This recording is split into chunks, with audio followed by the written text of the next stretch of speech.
Splitgate 2 is out, baby, and that is fantastic. I've been waiting for this game for so long now, and it's finally here. And unfortunately, it apparently did not make a fantastic impression when it was announced, on stage that is.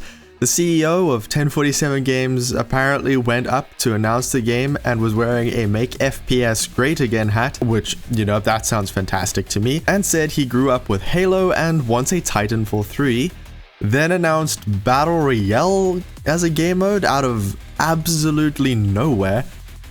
Wait a minute, didn't Apex kill Titanfall with the same kind of a thing? Anyways, the prices for the endgame purchases were high, apparently because an ex-Call of Duty marketer set the prices, and now that person is gone and the prices were halved. I don't know if they're gone because of the pricing situation or if they were gone before that. Doesn't really matter to me. And even though it wasn't a smooth launch, I think most of it seems to be fixed and the Battle Royale is optional. But I'm not here for the politics because honestly, I think most of us just want this game to be fun. And as a beta recruiter from the first game, I was super stoked that the studio was making the next game and putting more into the movement, the gunplay.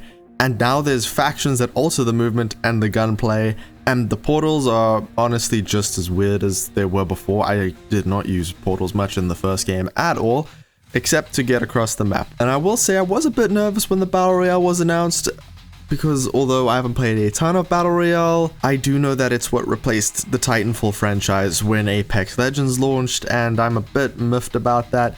So I'm not super sure of what the devs were thinking behind the scenes here, I'm not gonna lie, but there is something different about this one. Now, while I don't think that the Battle Royale is going to be the biggest new thing in FPS, as much as what the developers seemed to kind of portray it as, it is still really, really good.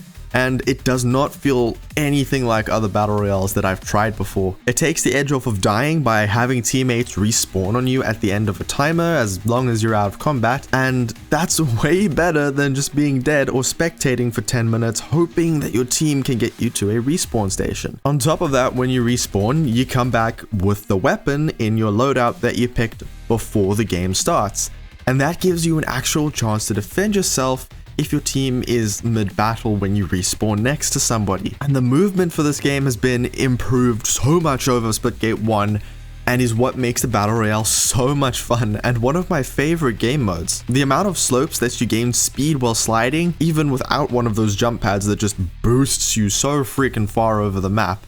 And as long as you use a little bit of jetpack, you can keep any momentum that you've got going for a long time. You can actually do a little bit of bunny hopping, but I'll explain that in a second. And the jump pads are my favorite when combined with the speed boost ability from Eros. More on factions and their abilities later, because that's also another controversial thing people were a little bit worried about. Traveling at Mach 5 speed is so perfect for traveling across the map, and now my aim just needs to get fixed because I am not making some of these shots even at close range once I get to somebody, because yeah, this is really bad. I've got to start playing something like Titanfall 2 just to get my aim back again.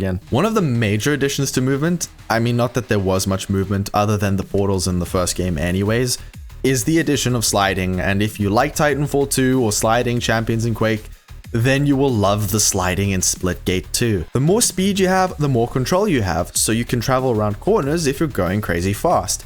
This is perfect for a speed demon wannabe like myself in these games. Although I've only got like 20 something hours in the game so far, so don't judge my lack of finesse with it just yet. Getting up to speed is the harder part, which is why I love the jump pad so much, especially if you aren't playing with Eros and its speed perks and ability. Same as in the first Splitgate, you can still launch yourself through portals by placing a higher portal and then jumping into one on the floor to catapult yourself further and be faster. But generally, I find that the slopes and jump pads are the better options if you don't want to get shot out of the sky by an opponent who noticed you setting up the whole portal catapult thing. The best part about the movement is it really emphasizes the use of portals, since without them, you can't take full advantage of it. But it also lets you have an edge over the absolute madman players who can go through like 10 portals in 3 seconds.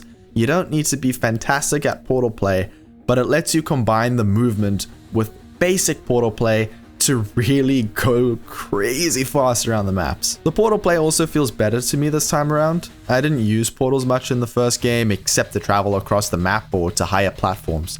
But in this one, I am using them constantly. I don't know what's changed for me since the last game. Like, maybe it's because I've been playing a ton of Quake Champions and Titanfall 2 over the last couple years, and so my positioning is definitely taking more priority when I play games, but maybe I just get the full extent of their usefulness now. And the portal zones are placed very well, but you do need to learn the map a little to know where they are, obviously. Triple portaling is still tricky, but it's definitely very helpful.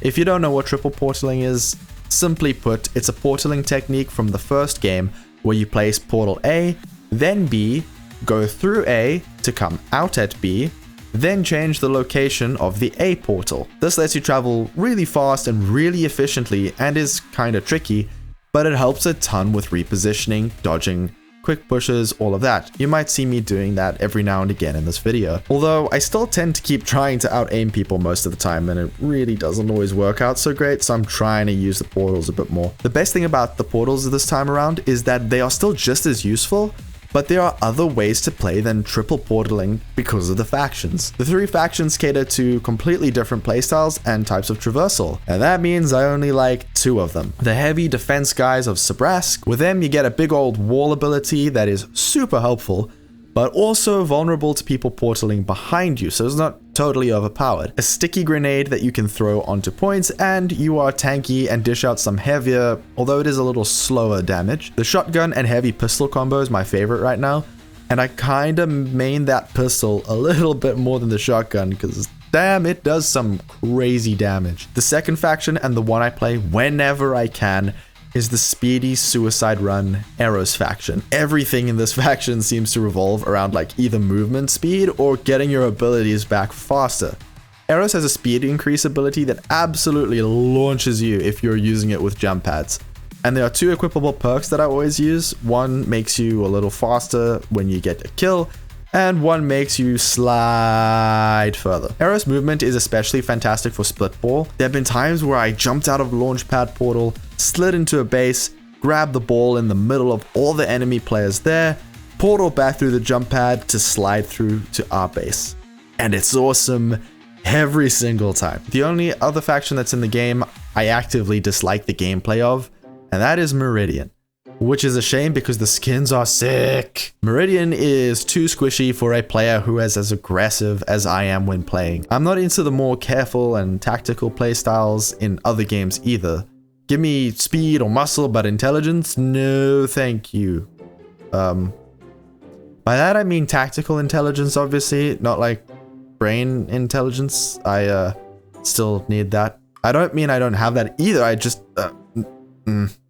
Okay, let's move on. I think Meridian would probably do best using triple portaling because of the low health count. So if I can get better at triple portaling, I'll probably do fine. The best game modes from the first Splitgate are also staples in this new one as well. I mentioned Domination, Takedown, Spitball, and TDM, and then there are some rotating game modes too, like OG Splitgate. But I'm looking forward to seeing some of the other ones come back, like Inskib, Pistol SWAT, and Team Shoddy Snipers, which I expect will probably be limited time modes, but I haven't hopped on in a couple days because I've been making this video, so yeah, I'll have to go and check later. They do exist in custom games, but not in the main lineup, which is a shame for me because Team Shoddy Snipers and Pistol SWAT were 2 of my favorite game modes. It's still early days for Splitgate 2, so whether this game does well or not is still up in the air for me. Here's the Steam DB chart if you were wondering how well it's doing at the moment. Though this will probably be outdated pretty soon. Game is fun though, and I've been thoroughly enjoying it. There's another thing that YouTubers usually ask for at the end of their videos, but I can't think of what that is, so here's another video that YouTube thinks you'll like. See ya!